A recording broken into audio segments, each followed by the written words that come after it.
Welcome everyone to episode 3 of the draft. This will be the Ambetter Health 400 at Atlanta Motor Speedway edition of the draft. As always, I'm joined by Phil Eastman and Tino Patino. How you fellas doing tonight? Tino, I'll start with you. How goes it, man? We'll get into it, but you won our contest last week. You won the draft, the initial draft. Actually, we'll just do that now. I'll bring up the teams real quick. Everyone can see how you did. Yeah, who are you most happy with there? It was funny, none of us took Byron, I think because we didn't think he was going back to back. But yeah, man, how you doing? How'd you enjoy the race? I'm doing well. I'm super excited to be back on again, as I will each and every week. But after a win, I mean, there's nothing like it. A Daytona 500 victory as well to go with it. I think one of the biggest surprises for me in that race was seeing. I know SVG was hanging on for a little bit, so I saw that. But I think the other thing too was Ross got taken out early. I think I got a little bit lucky with some of the guys that were on the different teams there for you guys. But no, it was an awesome race. I mean, there were some things that could have been better. Obviously, we talked about the rain too, one of our favorite traditions, and I listed mine as the rain, and it did not go away. Once again, it was there. That was one tradition I wish would have been broken. But no, it was great to get the win.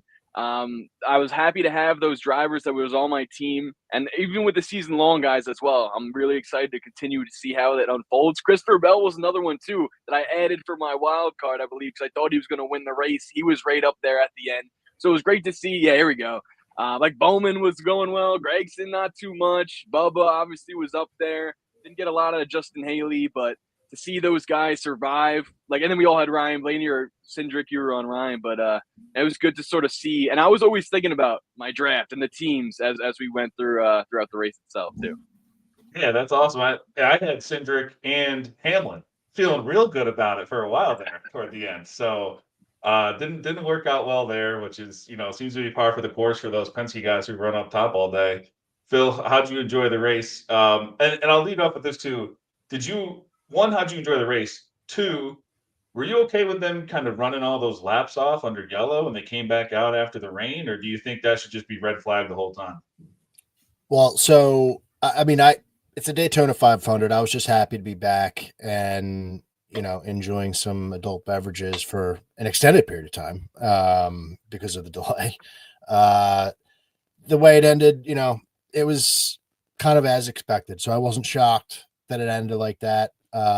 Didn't work out in my favor for the way it shook out, but for what I was cheering for in the moment. But was I entertained? I think it's more just happy, big stage, prime time, under the lights. Like I was pumped about that.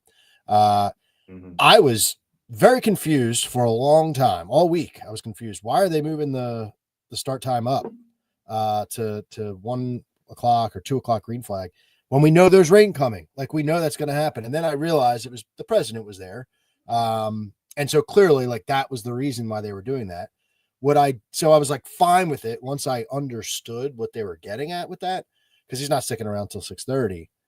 But when they came back at like 4:30 or 5 o'clock and just did like 10 laps, I was peeved about that. That seems silly. You have all the technology. You know that you're in a rainstorm or a light one, but still, it's not going to work. So why do that? It seemed like they were like trying to get this done, and they're just going to kill 10 laps. Because what happens if they had an extra 10 laps to race? Like, how would that have shook out? I don't know. I'm sure it would have ended in a similar fashion, but it still annoyed me that they would do that. But it's splitting hairs, I guess. Let's talk about that ending. Tino, I'm going to jump back to you, but I'll ask you both this really. Did either of you listen to Denny Hamlin's podcast? And he speaks about the ending, but one thing in particular that caught everyone's attention was, do these finishes now kind of diminish the Daytona 500 a little bit? Like, because you say, well, William Byron won, but not because of some awesome move that he made. He won running eighth or ninth and just surviving. So, Tina, I'll start with you. Did you listen to Denny's podcast? What do you think about that?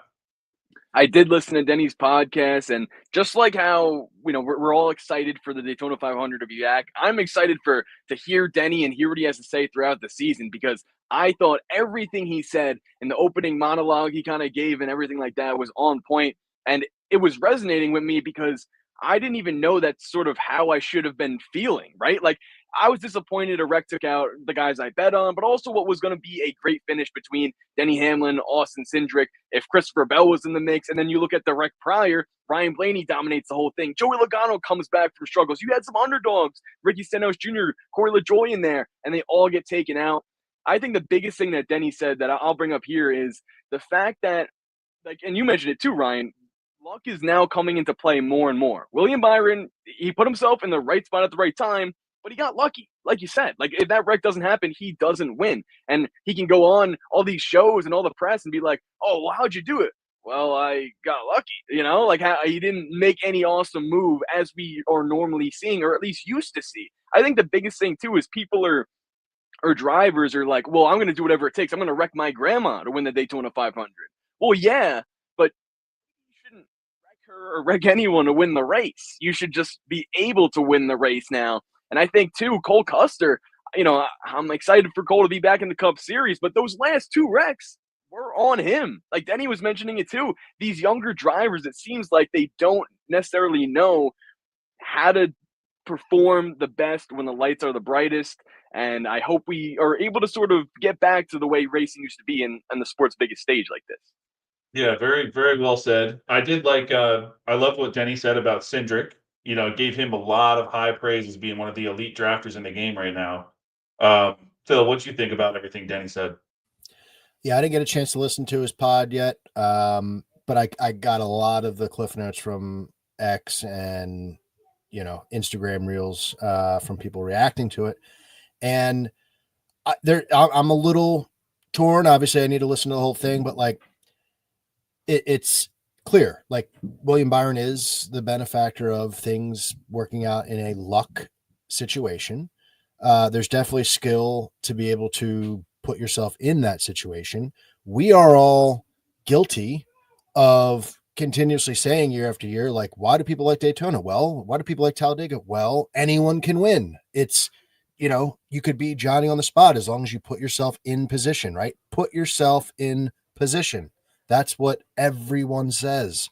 And that rain delay, I'd like to go back and watch that again. I think that was said by a driver like 17 times throughout the rain delay. So that's what William Byron did. Was that lucky? No, that was him putting himself in position for the chaos. And that's what we expect at Daytona. So I'm a little back and forth. I agree. Like, how does William Byron defend that on Kelly and fucking Ripa or whatever, Kelly and Regis, whatever they call themselves now? He can't say what he did because he was just there. He was just in position. But I go back and forth because at the same time, like, when did that change? Right? That we love Daytona because of the possibility of the chaos. When did that change? I don't know. Can you put your finger on that? I'm not asking that to be funny. I'm asking that to actually find out. Like, at what point in time did that actually start to shift and become more luck? Yeah. And you said he can't see, speaking of someone who couldn't see, and after hearing, Freddie Kraft and some others talk about it on X today, you kind of understand why, but did you see the video of Cole Custer's spotter thinking that he's William Byron? Gut The part wrenching. that the part that was weird to me was he wasn't more excited that they were about to win the Daytona 500. Like, if I had thought that was my driver, I'd be just ecstatic. So I just thought that was a little strange. But then after hearing, more and more who are actually in the game doing it, that point of view, super hard to see. So yeah, I don't want to blame him too much, but it was just kind of funny to hear. If you never watched racing or had any context or talked to spotters or anything like that, or didn't see those X conversations, you would think, wow, what a total idiot. But much harder game than that. I didn't know if you guys saw that. I thought that was very, very interesting. Yeah. Tino, I saw you shaking your head. Like, have you not seen that clip yet? I have not seen that yet. it's sad, dude. Like, it really is, because you could argue that this spotter kind of caused it to happen, because he was telling Cole, like, we're all blaming Cole. He thought Cole was William Byron, and he's spotting for him as if he's Byron. So Cole's reacting to the stuff that he's saying, and then the wreck happens, and he's still calling out calls to Custer Yeah. for Byron. And Wow. it takes him 20 seconds to realize like that's not him. His driver's actually in the wall. Yeah, Like, you I end felt up so bad for him. feeling. Yeah, when he does realize it, and he's just like, "Man, I'm such an idiot." Like, I feel like such an idiot. You feel terrible for the guy. So, just some rough stuff there. Speaking of rough stuff, this will be the last thing we mention. Then we'll get ready to Atlanta. Don't want to spend too much time on all this news, but it is NASCAR news, and we are here to talk NASCAR. So, one big thing that happened before we started the show, I just had to add it to our notes. The Chase Briscoe 100-point penalty. Uh, do you think he can overcome this? And do you think, more importantly for us, can Tino's season-long team overcome this? So, Tino, did you see that one? I did unfortunately get the notification for that one. That's a Chase Briscoe is now negative 67 points, I believe, like just in the season. That's insane to me. I hope that maybe it can, they're appealing the penalty. So I'm hoping maybe it can be cut in half or it's just, something that had happened because for them and that team to start off already in a deficit, in a hole, right? That's so bad. Like you get off to a great start, win the poll. Now, I mean, I guess they won the poll because of this whole thing, but you look back with all this positive momentum, and now you have to start your season off with negative points. I'm not too worried about it from my team's perspective. We got a lot of guys that are ready and able. I talked to them in the locker room before. All the drivers are locked in, and they're excited to keep going. Even when one guy goes down, we still push forward because I could see Briscoe winning too. That was the other thing I could say. Hopefully he wins and gets out of this and can still make the playoffs. But if not, this is going to be a struggle for them all season if they're still battling on that playoff cut line by week 1. Yeah, completely agree there. Phil, you got any thoughts on it? Just, I mean, winning would solve a lot of this, right? Like if he wins, then he would essentially lock himself in unless there's 17 winners. So you go out. I mean, I think that's what your rallying cry is. If you're James Small, is let's win a race. Let's win a race. Let's put this out of our, focus, and we'll handle our business that way. And see how that goes. I don't know though how that affects them in the playoffs. I'm not smart enough to figure that out on the fly, but like from a point standpoint, how if they'd be set back. But I'd be interested to see how the odds shift. Caesars has to make the championship 4, and I've been eyeing that up for him. I would like to get a bit of a discount now and see how that works. I mean, but I think our general consensus before the year was that he's going to win a race this year. I think we all thought one win was coming. So, yeah, hopefully he can still get into the playoffs and this doesn't bury him too much. Very strong team there, overall. So, hopefully they can dig their way out. That's one driver that just the whole NASCAR community was pumped to see get that ride. Just kind of a bummer after week 1 getting nailed like this is tough. All right, so let's head right into Atlanta. We got the Ambetter Health 400. Let's do the race preview. Phil, I'm going to kick it to you. Let's talk about it real quick, and then we'll head right into the draft. all right, so the race preview for Atlanta. We've got the stage situation here is a little bit different than we saw a week ago. They've got 60 laps to start in stage 1 and then 100 and 100. So a bit of an appetizer. They're going to get their feet wet a little bit in stage 1 and then 100 and 100 to finish things out with 260 laps total. We all are probably aware of this, but in case you're a new gambler, maybe you watched NASCAR years ago and now you're back. They reconfigured Atlanta.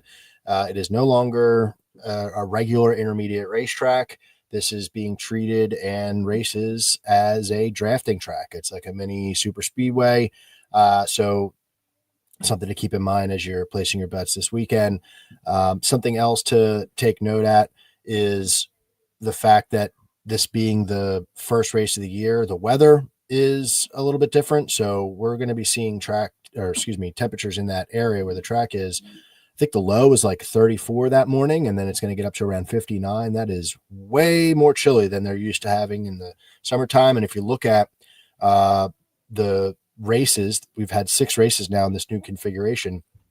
We've seen of the 2 races each year, more lead changes in this first race. And also there's been a couple overtimes. They have both been in the summer race. So people maybe have more control in the springtime. I don't know, or spring. Yeah. whatever it is now, winter. I don't know if that's weather related or, guys just coming back from the new season, but things have been a lot more chaotic as far as lead changes, but they've been able to keep it together at the end of the race. So that's kind of what I have for us here to kick off the Atlanta Motor Speedway breakdown. Before we get into the draft, then I'll mention a bet that Greg and I, when the race members placed earlier today. It has to do with lead changes. So Caesars had it at 14.5, which sounded a little high. But the last two races have been at 14, so they would have been a pretty crazy sweat. But this has been under 14.5 for 5 straight races at Atlanta here. So we did bet the under 14.5 lead changes, just in the hopes, I know we're pretty strong on one team heading into this weekend. And so I think the hopes are, they can get out and dominate much of the race, and that hopefully correlates into this under hitting as well. But yeah, we're on under 14.5 lead, or drivers to lead a lap, I should say. Okay, I was going to say lead changes. I was no, like, no. No. Wasn't there like 56 lead changes? 48 drivers to lead a lap under 14.5. Sorry. That's an interesting one. Yeah. I like that. It's hit 5 straight, but they've been sweaty. But I mean, if you like a good Sunday sweat, then fire it away. Can I mention something real quick that I wanted to include in the preview that fits that a little bit? Is there's no practice this week for whatever reason. No practice. Qualifying is on Amazon Prime if you're looking for that. So a lot of weirdness this week. They're experimenting with stuff, but with no practice, no chance to really mess around with your car, see how it works on this track in the draft or whatever.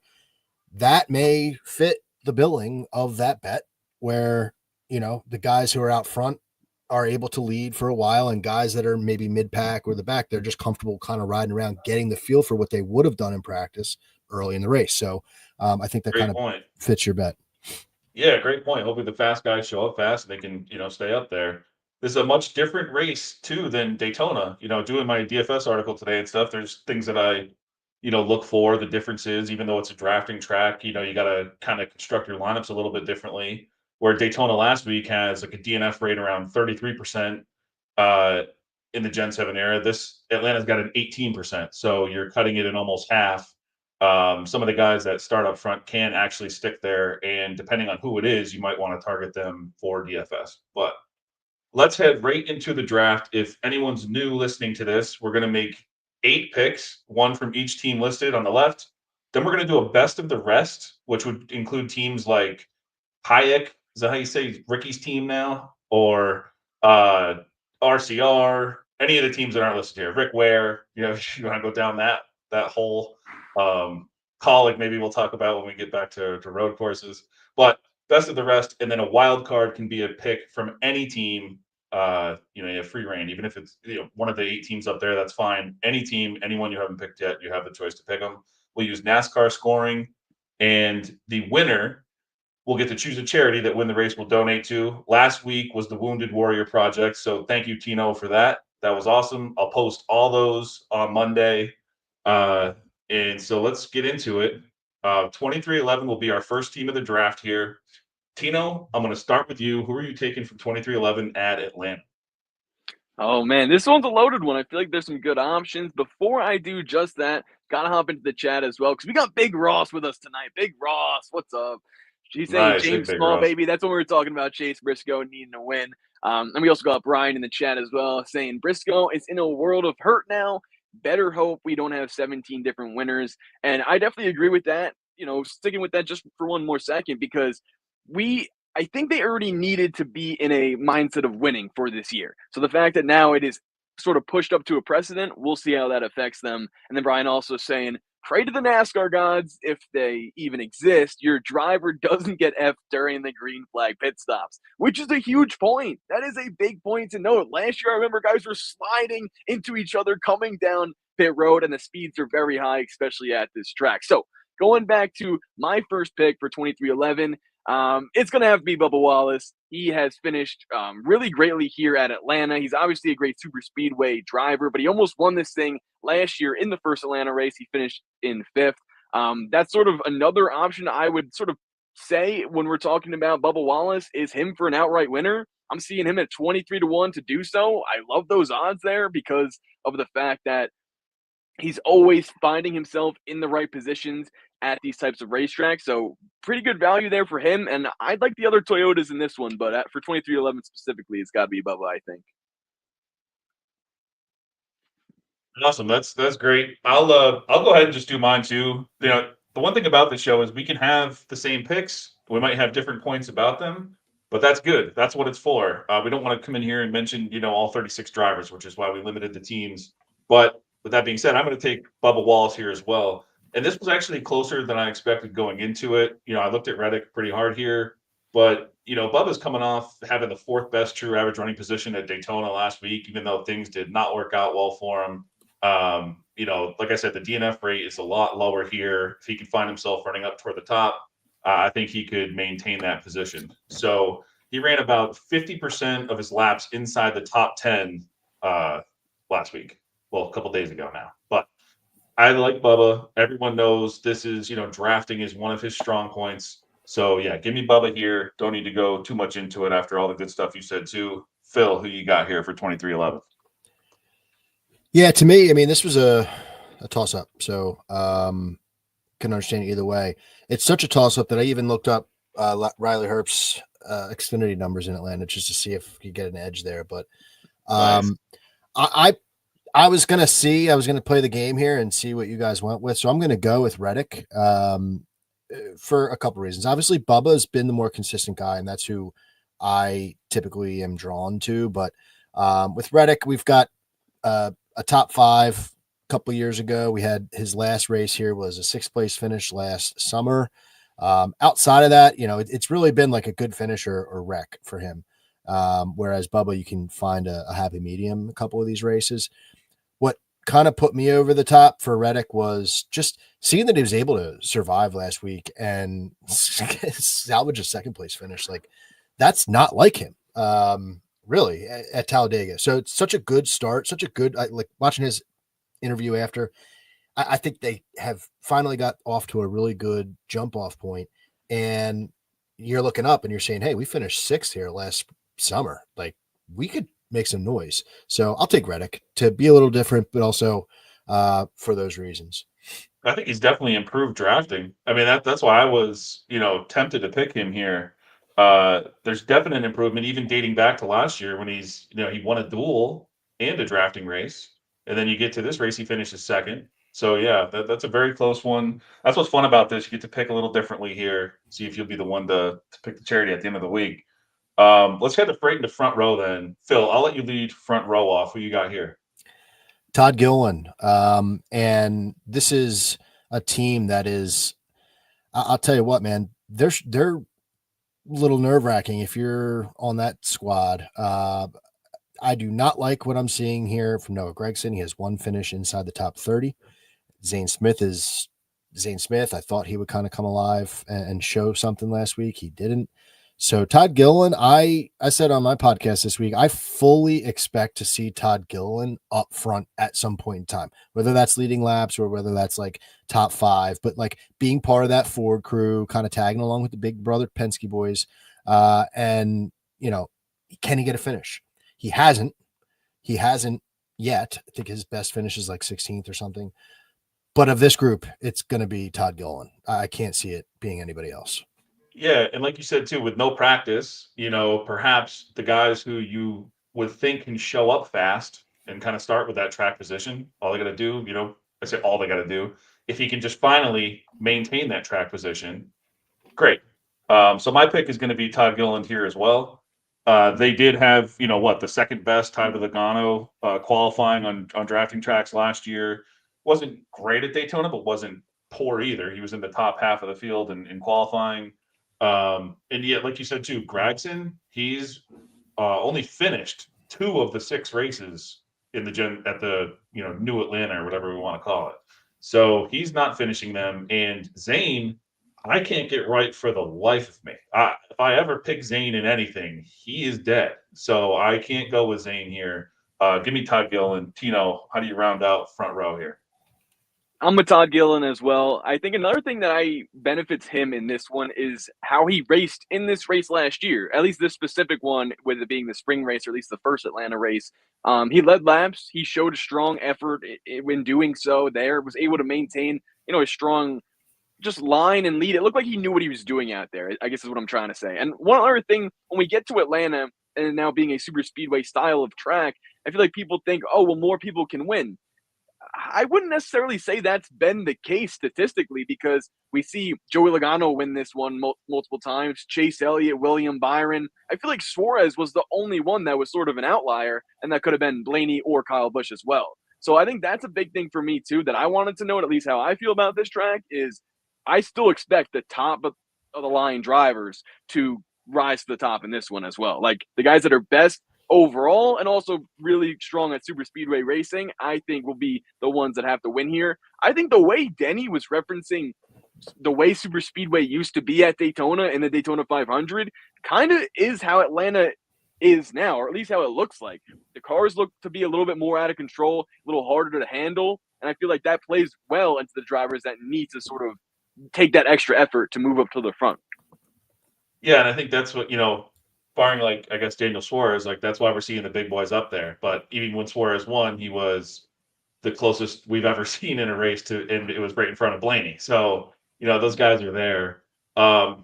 Keeping with that theme then of, I guess, some of the top guys, we'll head right into Hendrick. I'll give my pick here. I'm going with Chase Elliott here. I tried this last week, and he was good in the race.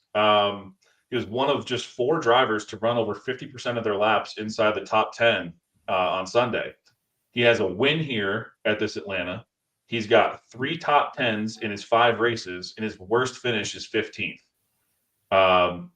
We all know how Larson fares on these things, and now there's that quote that came out that said it's all, thinks it's all in his head. I forget who said that, but it seems like that's the case because he can't finish a drafting race to save his life. And then the last time out, Chase Elliott at Atlanta finished top 10 in both stages and in the race. So he is running up front. It is a car that I expect, with no practice, to show up and be fast. So, yeah, give me Elliott here. Who's going to be your driver for Hendrick? Phil, we'll jump to you. I had Chase Elliott written down. I think Chase, I like Chevy this week from a manufacturer standpoint, and Chase is one of the main reasons why. Just super consistent. That's what you need. Like you mentioned, no finishes outside of the top 15. Speaking my language, man. So Chase Elliott, I think in our drafting concept here in this game, I think is going to fit the teams really well. I will say before we hand it to Tino, who's giving some head nods, so he might be joining us, but I have a Hendrick Motorsports driver in a head-to-head matchup against a Trackhouse driver that I absolutely love. I know head-to-heads aren't everybody's favorites, but we'll tease that when we get to Trackhouse. All right, like sweet. Tino, yeah, who good. That was you a got good here tease. to round out Hendrick? Well, another thing I'll bring up too I'll say my guy first. I got to go Chase Elliott just along with you guys. Everything that you said, I agree with. I will say, and I think it's important that I wanted to say this, I wanted to go Kyle Larson. I really kind of just wanted to be that guy that went with Larson at a time where he finally gets it right on the super speedway. Buy and low. But I just can't really do that, I feel like. But it's got to be Chase Elliott. And I wanted to also bring up the chat with Wyatt. Shout out Wyatt for joining the show here. He said, "What's up, fellas? You think Trackhouse is strong at Atlanta again?" And that is awesome because you'll hear a little bit more about that when we get to Trackhouse. But also, Phil just teased his Hendrick versus Trackhouse matchup, so we'll stay tuned for that. But Wyatt, appreciate you joining the show here tonight. All right, so we rounded out with Elliott. Let's head to Joe Gibbs Racing then. The Toyota boys. Let's go with Tino. Why don't we stick with you? Who do you got for JGR here? This has got to be Denny Hamlin. And I say that with no hesitation after listening to his podcast. Everything that he said there, my wheels were turning. I was like, okay, this is leading up to a Denny Hamlin victory. Now, I didn't really want to put my Atlanta research in the mix with Daytona or Talladega that much. I like to keep them separate because I feel like they race differently. But my overall point I'm trying to make is Denny hasn't finished that well at any super speedways recently, despite him being so good. after his thoughts about the Daytona 500. I remember one time last year he called a shot at Dover and then he won the race. This is a similar style of Denny I'm at least thinking is going to show up to the track. So I'll go Denny Hamlin in this one. Listen, I'm a little surprised by that just because of all the praise you gave Christopher Bell last week, which leads me into my pick for JGR, and I'm going with Christopher Bell. And I was on Denny last week, so we'll just swap here. Bell had the best true average running position of any JGR driver at Daytona on Sunday, and that includes Briscoe, who started on the pole. And he's the only JGR driver with a top 5 finish here at this version of Atlanta, and he has 2 of them. So he can really pop and survive here. And this is what we saw out of Bell last year on the drafting tracks, is him finding a way to survive. So I think he's, due to do it again. He's proven he can do it. And he's the only JGR driver that's proven he can do it here. So give me Christopher Bell. Phil, what do you got for JGR here? Well, we will go all different. I guess, for the first time in this episode, I am taking someone that I took for a bet as well. And I'm going to go with Ty Gibbs. So give me Ty Gibbs. And the reasoning for that is, I'm not really a big fan of Denny this week. I'm going to fade him in a matchup later when we get to their guys that he's going up against. We looked at, Chase Briscoe, their team's obviously reeling. They're distracted. He's coming into a team that has never really performed well at this new Atlanta. And Christopher Bell, good pick. Like he's hit or miss, kind of like what we were saying about Tyler Reddick earlier. So I can't go against him. This is what I like about Ty Gibbs. He's had 4 races here, small sample size compared to the rest of the field. He has finished on the lead lap 3 times. And in those 3 races, he was 9th, 10th, and 17th. So if you're Ty Gibbs and you could tell me, hey, Phil, I'm going to finish 13th, I'm taking that because I think this group is so, like, the spectrum's too wide for me. And so if he's able to, keep it clean, I think he puts us in that ballpark. The bet that I took this week, he had an over-under on Caesars, his finishing position. It was 16.5. And it was minus 115 on either side. And, obviously last year he finished 17th, but you missed that by a hook. But if you keep me in that ball game, like I think he can run just outside the top 10, and I'll be very satisfied with my pick with Ty Gibbs this week on the show. That's awesome. I did not see that one coming at all. Never would I have thought you were picking Ty Gibbs here, but all great reasoning there. Let's jump into, so you just talk about bets. Let's get into where all my money is so far this week. Here we go. And that's going to be on the Penske boys. So I'll just start with one.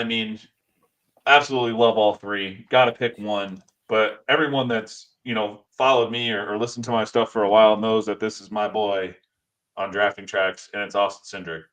I know the finishes haven't been there, but the man is just, it's just like Denny said, he's elite at drafting, and the numbers speak for themselves. He's the only driver last year in these drafting tracks who had a true average running position inside the top 10 for all, that accounts for all 6 races. And our first drafting race this year at Daytona, who was number 1 in true average running position? Austin Cindric. So he just does it again. Last year at Atlanta specifically, led 32 and 92 laps, and he won 3 of the last 4 second stages at this track. So he's always there toward the end of the race. And I think Ford, we talked about this in Discord earlier, it's either 6 or 8, but they've won 6 or 8 straight stages. So Fords are just always running up front at this version of Atlanta. I just think he's due for a good finish. So you can't really go wrong here, but I'm going to pick Cindric, and then we'll jump right into Phil. Phil, who you got for Penske? Yeah, so I'll give my pick, talk about it, and then I'll give betting talk here as well. I can't argue with Austin Cindric. He might be my wild card pick, so we'll copy and paste that maybe later for your reasoning there. But I'm going with Blaney. He's my guy, and you talk about consistency in our game here. This is what we need: is consistent drivers.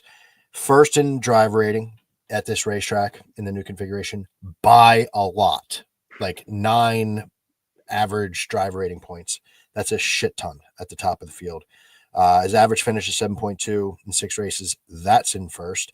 3 top 5s, 5 top 10s, and he's, I think, the only driver to go 6 for 6 in the top 20. So it's just, I know that Penske's great, and the different options here aren't really going to vary too much. But if you're guaranteeing me a top 20, like, you kind of have to, and you're almost guaranteeing yourself a top 10, 5 or 6 there for him. So this is, I know he's ranked first on your pre-qualifying ranks on Win the Race, Ryan. So, there's probably not much to, like you said, you can't really go wrong here. But Blaney, man, and you think about that loss last year coming in second. How do you react to that, right? You come back to the racetrack and you think, all right, well, it could either go great or it could just really stick with you and be a negative thing. He finished third in the fall or in the summertime. So he is very good at this track. Now I'll say what's worth a bet. I'll be honest, I took Chevy as a manufacturer for a number of different reasons. Maybe we could talk about that later, but I was telling Ryan before we started the show, for any of my friends who don't follow NASCAR, who I was talking with a lot last weekend, right? Sunday, I got hit up by like 1 million people who never bet NASCAR. And, I was giving them my most fun bets for them to play. If you have a friend that's asking you like, hey, how do I bet Atlanta? My advice is to bet Chevy manufacturer and to take the Penske team bet. And that way you've got, in my opinion, the only people that could possibly win the race. And as long as your unit allocation is right, you'll be making money. So that's, the Penske bet. I think it's plus 275 on Bet 365. That's what I saw earlier. So it's definitely worth a look. Awesome. All great reasoning there. Again, I mean, you can't really go wrong here. Love the bets. I did forget to mention, for myself, we had bet. I bet all 3 Penske guys to 10 and 10 and 15, 10 and 10 for Joey and Blaney, and then the 15 for Cindric. I know Greg is on Cindric, and he also took Ford, so a little different there. But yeah, I mean, this is kind of what we want to target for all the reasons we just stated. Tino, let's round it out. Who are you taking from this trio? Well, to create a little suspense, gotta give a little shout out to the chat here. I mean, Mike popped in for Chase Elliott's time there with Hendrick. He said the hometown kid. This is true, and that's why I think Chase got a good shot. I feel like it's always some, Atlanta thing with him. Wyatt also brought up a good point with Chase Briscoe, saying he was racing around Atlanta last year, and then he just kind of – I do remember that. I think he was maybe not leading, but he had a strong car all throughout the day, definitely in the top 5, and I literally remember him just spinning out or something that have happened. But I remember watching that, so I think that was interesting and good that he mentioned that there.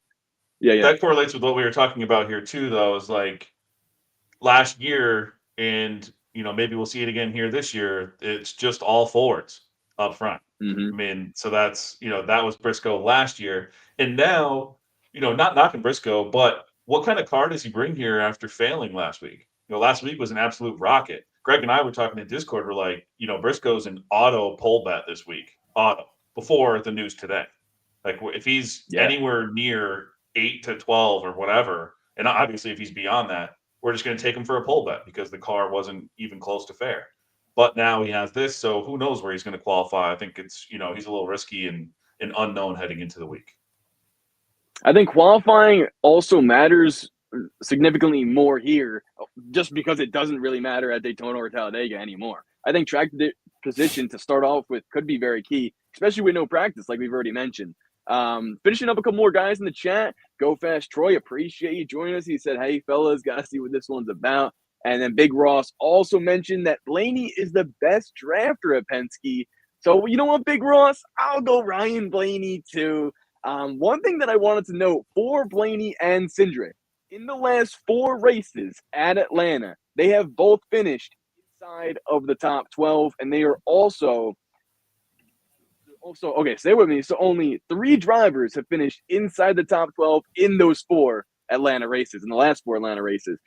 I will mention who the third is when we get to him in his segment. But I thought that was pretty interesting because we continue to come back here with all the big wrecks and crazy things that can happen at this track. those 2 out of the 3 guys always prevail and finish close or at least inside the top 10 every time. So it's got to be Blaney for me, but I would not have any problem go with Cindric in that same area. Awesome. Yeah, no, that's great.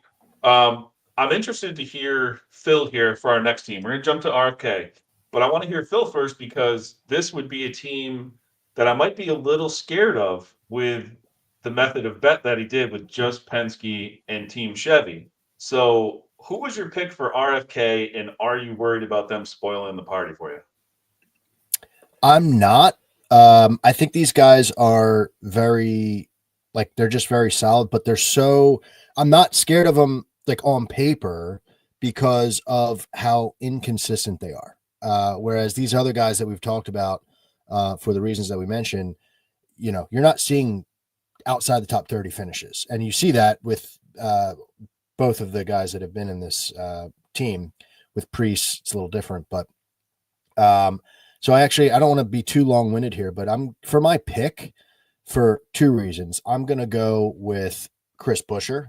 So shout out SC who just threw that in there. Go Fast Troy. He said Chris Buescher is going to be happy on afternoon Sunday. Shout out for him for joining us for the first time this year. Little nod to him. But at the same time, for looking at Chris Buescher's performance here, and it's Keselowski, I'll talk about in just 1 second, or maybe I'll let you guys go and then mention him in a head-to-head. Buescher has a 7th place finish and a 9th place finish. And similar to what I was saying about Ty Gibbs, like, it's the first race of the year, like, that you're seeing these guys perform better. And, the first Atlanta race is, first time we were here, he finished 7th. Last year in this first race in Atlanta, he finished 9th. So I don't know if it's just being shot out of a cannon and being very excited to be back to racing, or if it's the weather and just like that changes the way that they like to handle the car. I don't know what it is, but we're seeing that with Chris Buescher. So I'll throw that out there as my first pick. And then if you could come back to me at the end, I'll throw a head-to-head. Right. Yeah, that sounds good. I'll go right off of that then and pick his teammate Brad Keselowski. I had to, this one to me is pretty much a toss up. I like both these guys on the drafting tracks, but for a lot of the reasons I picked Buescher last week, I think he's almost like a Daytona specialist. Although he obviously can show up on any drafter, but he's great at Daytona and surviving typically. But in my pre-practice qualifying scores, taking true performance, track form, all that stuff that I put in there, you're very familiar with it. I have 7 or 8 spots ahead of Buescher. So then I start to look a little further. We do the simulations, we sim it 20,000 times for fair market value. Where does that come out in the head-to-head tool? So I pull up the head-to-head tool, Keselowski minus 119 over Buescher. So a little probably more fair than my 7 or 8 spots ahead in my ranks. And that's kind of why I like to balance those things out. So then I dive into Kes a little bit more.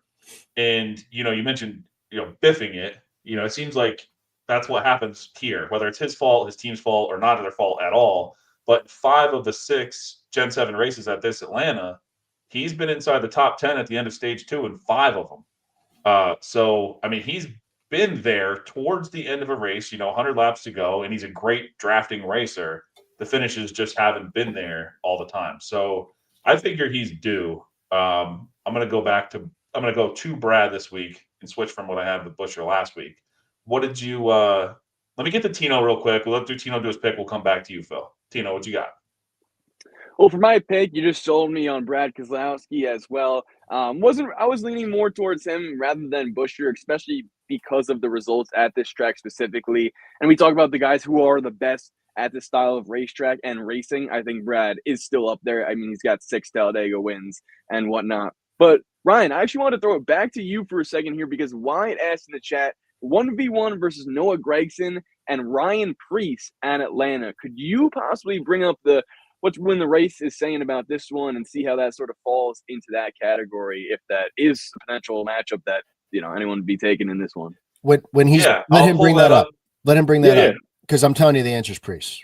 Like it's Preece going away. I think Preece has 4 of 4 inside the top 30, and Gregson is 5 for 6 outside the top 30. Like it's Preece. Anybody versus Gregson, give me.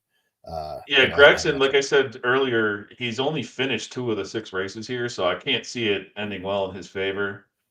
I'll pull it up though. Just give me 1 sec here to get to No, the yeah, I'll keep going down right. through the comments, so it's perfect because Nemo Prods, thanks for joining us as well. He's also thinking Ryan Preece could be a sleeper in this race. Hey, maybe he was a good pusher at Daytona, like I did suspect, and then his car flipped over. But I think going along with Wyatt's potential bet here or head-to-head matchup, Preece could be a sleeper in that instance and could be just an outright favorite against Noah Gragson if you wanted to take him there for Nemo. So appreciate you guys joining us in the chat. Also, got to say, shout out to David who says, I'd love to see the Ryan It's I'd love to see the Ryan It's the Phil instances instead. I don't even the Ryan It's Phil in I'm He likes seeing losing it Ryan, on Phil, and here. Tino talk NASCAR. That's Yeah, there we go.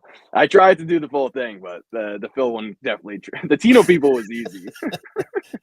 But I appreciate it. Yeah, thank you there. And then Brian also saying Gregson has the worst average finish, 31st in the 6 races here. Ryan, is Brian spot on with that one there? As I'm sure he is. Gregson has not been good, but when we simmed it 20,000 times, he comes out just ahead of Priest. So not Wow. I got to use. yeah. I got to use my But own judgment on that. Here's the thing. Like, one, it's not perfect. It's a drafting race. Like, you always have to take that with a grain of salt when we're simming these things out. There's a ton of variance. And two, like, I wouldn't be betting that with your money. Like, there's no way I'm putting money on that matchup ever because I wouldn't feel strongly about either one. Yeah. So Wyatt was saying front row equipment. Like, I don't see that as I think that's a lateral move. That's a horizontal move. Like Stuart Haas, if you were to say to me, better equipment, Stuart Haas Racing or front row, Stuart Haas would have like historically been the better equipment. So like last year they were pretty much even, but like Stuart Haas, you'd have to still imagine was like, I know they were going through some turmoil, but not this early. And it's not like we just documented front row. Like, it's not like they were lighting the world on fire at this racetrack. So I think this is a lateral move. I don't see it as a positive thing. And if he goes out and he finishes inside the top 30, which is an improvement for him, then it'd be like, all right, hats off to him. Great. Maybe we can look at him in the future. But Like, this isn't it's not Daytona, I know, but like, who did you think just eye test was better last week? Priest. Yeah, and Gregson beat him. Priest was there at the end too. I thought Gregson Yeah. would have a lot better showing than he did speed wise, just overall. Gillen seemed to be by far and away the best out of that camp. And so Big Ross has the point of it's not exactly his fault. And yes, like when we're looking at just raw numbers here, we're not able to see like the reasoning behind some of these finishes. But like at the same time, it's like fool me once, shame on you. Fool me twice, 3 times, 4 times, 5 times. Like he's putting himself in position to get, there are some guys that are able to survive, and that's a knack. That's a talent.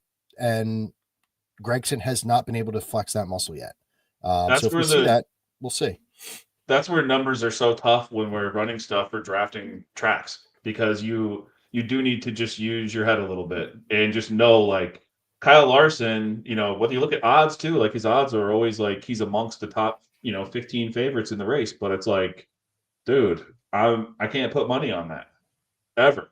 Like, I can't put money on Kyle Larson here. So Gregson would probably fit that bill. But Gregson, like, so a couple surprises though, like, you could say he was better than Priest last week.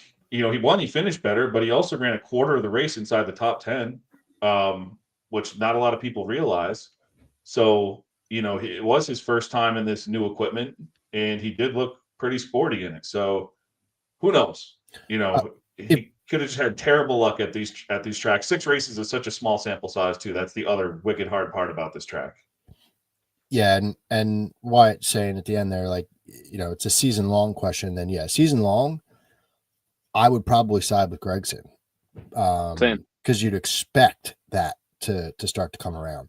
But this week, I got to go with what the stats are saying with Gregson. Another thing too would be I'm no brainer going off about Atlanta. Good. Yeah.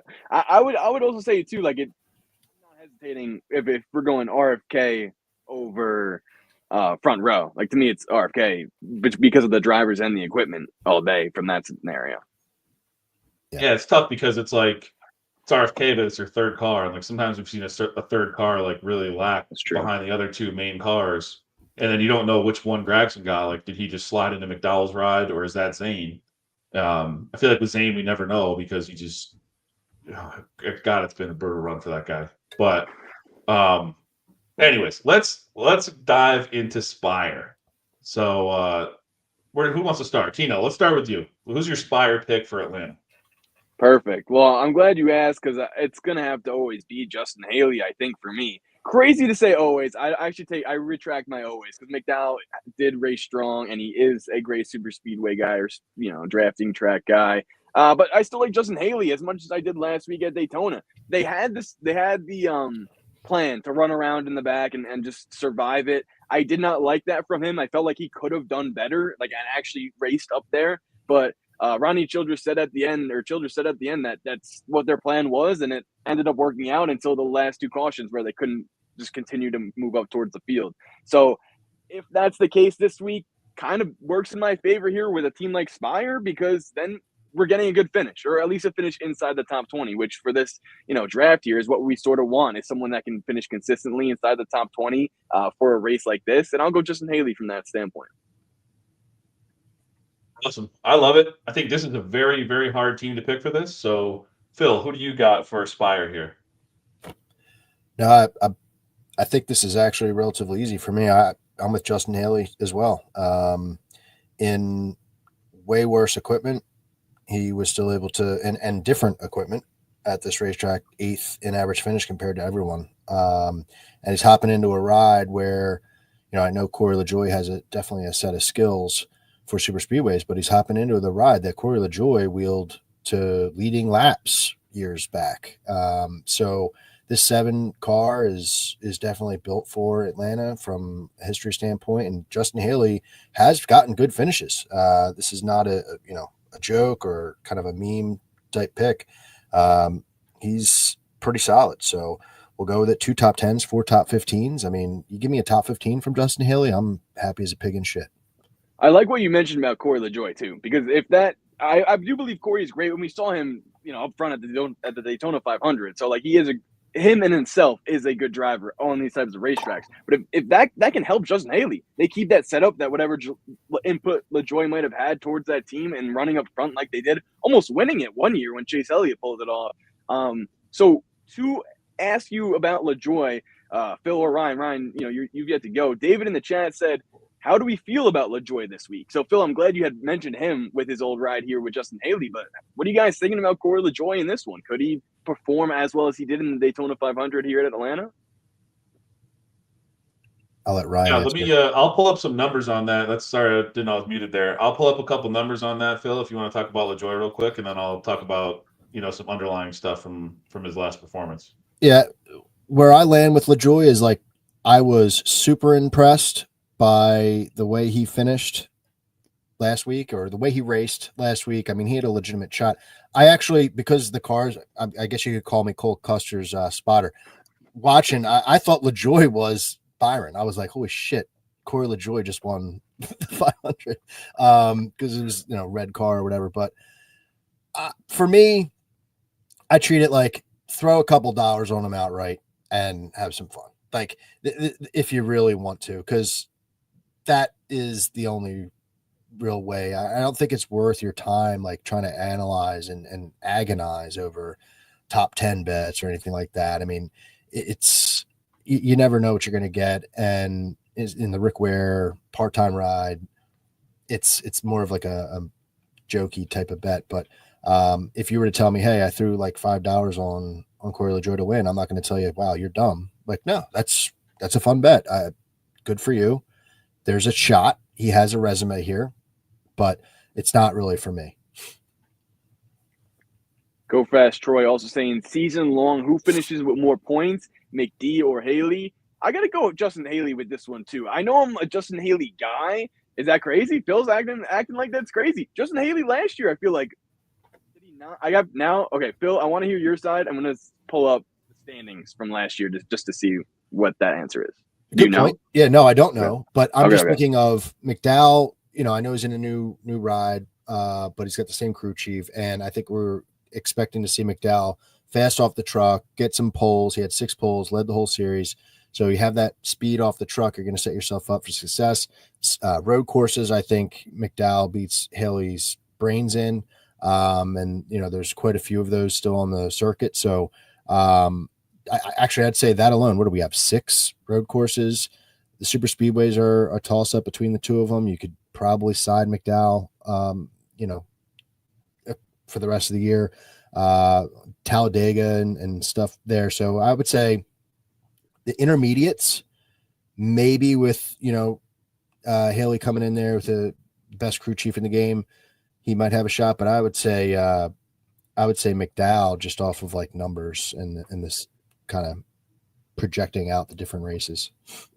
That is exactly right. The road courses too is what threw me off. Just to finish that point here real quick, because McDowell finished in 23rd in the standings last year. Justin Haley was 31st, and I believe that was with the Corey LaJoie swap. So I'm not too either way though. McDowell would have been Haley before the trade, after the trade, and with those road courses that you mentioned, it would be McDowell. So no, it's good. I'm glad I got my Haley humbled a little bit.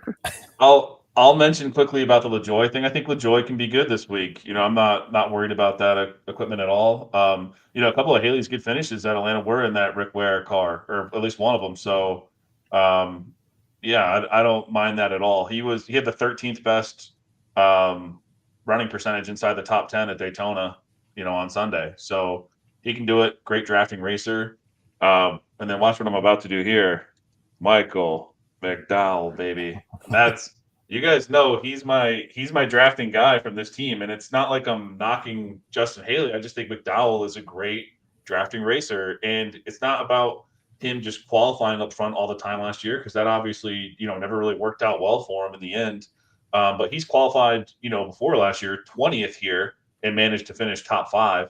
So it is something that I know he can do. And then I just got to trust all our numbers after that, where I have McDowell ahead of both of these teammates. So not going to, beat a dead horse here. Like I said, this team, you could almost flip a coin at this track, but give me McDowell for my pick.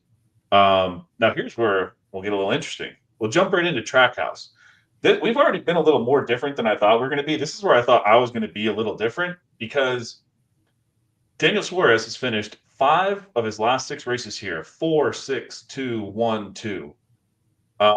In the races he started 2, 1, or finished second, first, and second, he started those races 26th, 23rd, and 30th. So that just tells me this team has, either an elite strategy here, or he's just the luckiest guy on the planet. To be different here, I'm going to take his teammate Ross Chastain for my official pick for the draft.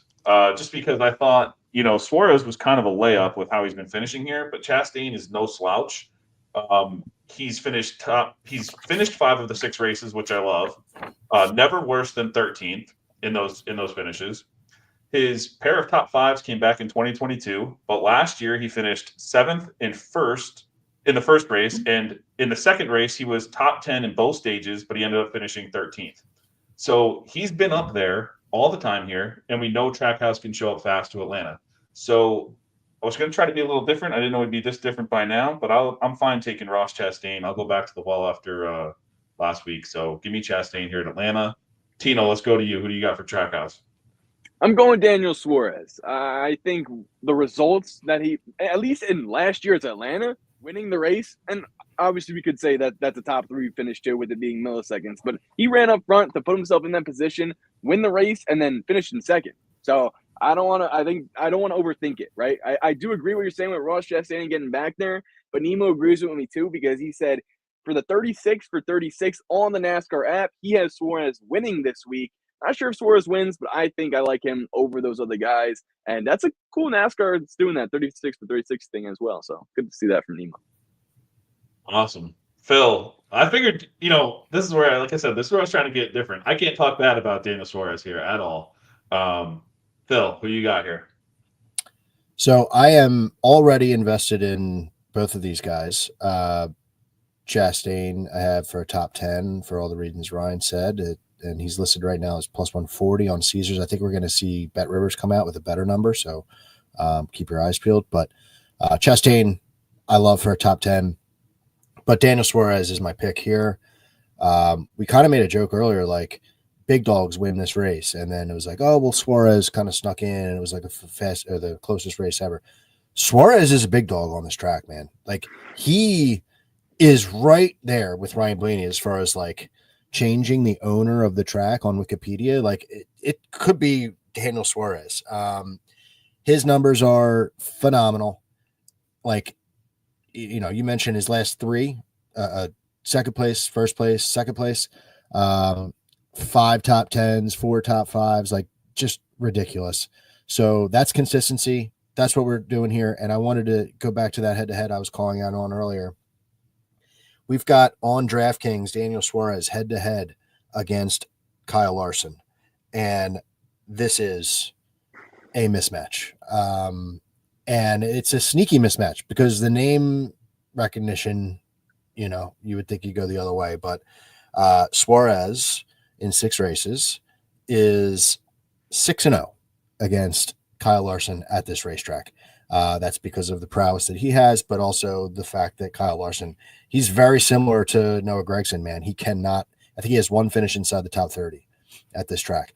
And it's I not, think he's only finished one race, if I remember seeing that correctly. and it's not for being like bad or slow. Like his driver rating's like 70-ish, which tells you like he's not dog shit. He just either gets caught up with something or wrong, you know, does something wrong. He tends to like kind of spin on his own sometimes, these types of tracks. So I love that bet. It's undefeated. I think it goes 7-0 this week, and it's what's he minus 120 on DraftKings. So I checked your optimizer, Ryan. This week and last week with the super speedways, the optimizer I think doesn't necessarily agree with head-to-heads.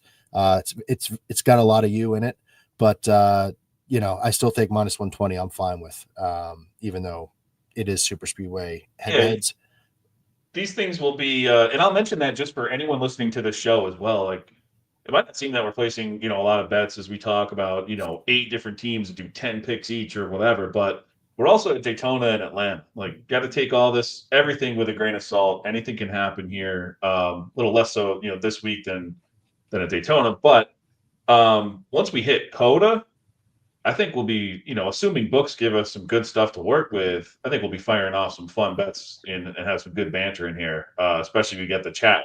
The chat is going tonight. So thank you guys. You guys are freaking awesome, killing the chat tonight. So yeah, once we hit Coda, really going to be hitting our stride here. All right. So now this is the new fun part. You know, we got rid of the 2-man teams. We're going to go best of the rest. So that is, you know, who we mentioned before, you know, Ricky Stenhouse's team, RCR, Rick Ware, we mentioned LaJoy, you know, all this stuff, you know, all those teams that aren't listed here. So I'll lead it off. I'm going to go with Kyle Busch, kind of a layup here, I thought. But, you know, I'm not going to pass up on the layup. Kyle Busch has raced this version of Atlanta 4 times with RCR and has finished top 10 4 times. So that's the consistency like you were talking about. Here's what's interesting too, team consistency. So before he was at RCR, it was Reddick's team and he was driving the 8. And in those races, he qualified top 5 both times and led laps in both of those races. So the 8 RCR car comes ready to play at this version of Atlanta. He led 28 and 24 laps here last year, and he just had the 7th best true average running position at Daytona. So I don't think he's slowing down at all as far as, you know, Kyle Busch being one of the best drafters in this car. So give me Kyle Busch here. Who do you guys got for best of the rest? Let's go to Phil. You couldn't have said it, or I couldn't have said it any better. Kyle Busch, for all those reasons, not much more to add. I think Kyle Busch is one of the reasons why I like Chevy this week with all the other, you know, big dogs that Chevy has. He's right there as an opportunity to win this whole thing. So very consistent. I like it. Sweet. Tino, what you got? I have a crazy pick for the best of the rest. But before I get to that, let's go back to the chat here. Wyatt actually had a good question for us here. were his other ones too. But he was thinking, who finishes best, Zane Smith, Justin Haley, or Eric Jones? Out of those three drivers, he feels like Haley is the choice, but might try to get different with Jones or Smith. So I'm just going to answer it, and then I want you guys to chime in as well, just by saying which driver. To me, I'm going Justin Haley. What are you guys thinking there? Yeah, I have Haley ranked highest in my pre-practice and qualifying ranks, so I'd have to, I'll roll with Haley as well. I think he's on it though. If it's not him, it's Jones. I mean, Jones scares me just because last year he, really struggled to get finishes here. So that scares you off a little bit. But if it's not Haley, it's Jones. But I would stick with you guys. I would also like to say that I definitely agree with if it's not Haley, it's Jones, because of what I saw last week at Eric Jones, right? Like Legacy took a step forward. I know it's the first race and maybe we don't want to get too high, but that was great to see them having some speed. So, hey, if you don't want to go with Justin Haley, Eric Jones, I think for that reason would be a great option. Then I also wanted to note Nemo had some SVG love. I got to show whenever there's SVG love by saying he was running up front in the Xfinity races last time we were at Atlanta. So, hey, maybe we'll see him up there again. I never know. And then also wanted to say you could take SVG to beat Cody Ware minus 160 on Bovada if you want. Oh, well, there you go. I feel like that's the answer. So now leading back to my pick for the best of the rest. I said it was crazy. I'm going to answer it by saying, Go Fast Troy asked, does Kyle Busch win a race this year? Well, yes, he does.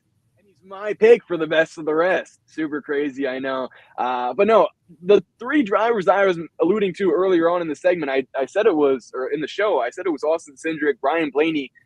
Both have finished inside the top 12 in the last 4 Atlanta races. Well, the other one is Kyle Busch. Those are the only 3 drivers that have done so. He's been super fast. I think he wins it here. And, I mean, he would be another driver I'd mention for an outright winner. 12-1. Don't necessarily love the value, but it's a little bit more than what we were seeing at Daytona last week, at least towards the end of the week when Kyle Busch went down a little bit. So I think he has a great shot at it from what we've seen and what we've all talked about here. All right, awesome. Yeah, I think that was a pretty big layup for this one here. I do think when we get to some other tracks, some other people might become a little more interesting, especially if Kyle Busch starts having one of those seasons like he can have and things spiral out of control. Let's go to the wild card pick. This can be anyone that's left over that you haven't picked yet from any team, best of rest or the 8 listed. You just mentioned him as one of your favorites. I know you guys both took him for Team Penske, so I'll be quick about this, but Ryan Blaney's going to be my pick here for the wild card. It was really tough picking between him and Logano, but I do like, a little storyline, like you said, a little revenge factor, like, losing by such a short distance last year to Suarez. That's got to sting a little bit. He just had the second best true average running position at Daytona. We already know his, prowess on these tracks, behind only his teammate Cindric. I told you how much how high I am on Penske this week. They were the only 2 drivers running over 50% of their laps inside the top 5 at that Daytona race. So, I mean, just absolute dominance to start the year drafting. Last season at Atlanta, Blaney never finished a stage or race outside the top 3. So in those races, he never finished a single stage or the race outside the top 3. He led 31 and 33 laps in those races. So like you said, like no practice. You want a guy who's going to come in here and bring a car that's ready for this track. I mean, who is more ready than that? I believe the way that this team's running, he has a obviously, very great shot to win this race this weekend. Give me Ryan Blaney. Don't want to beat it because we already talked about it earlier. All right, let's go to Phil. Who you got for your wild card? Yeah, I think we're playing a little do-si-do here with each other. I'm going to go with Austin Cindric as my wild card. I think the more Penske boys you can have in your stable this week, the better. And for all the reasons that you laid out earlier, but just to recap, I mean, he's one of the best drivers at this racetrack. And last year on drafting tracks, he was the highest driver rating. But here in Atlanta, 12.0 average finish, 2 top 5s, 3 top 10s, 5 top 15s, was so good last week.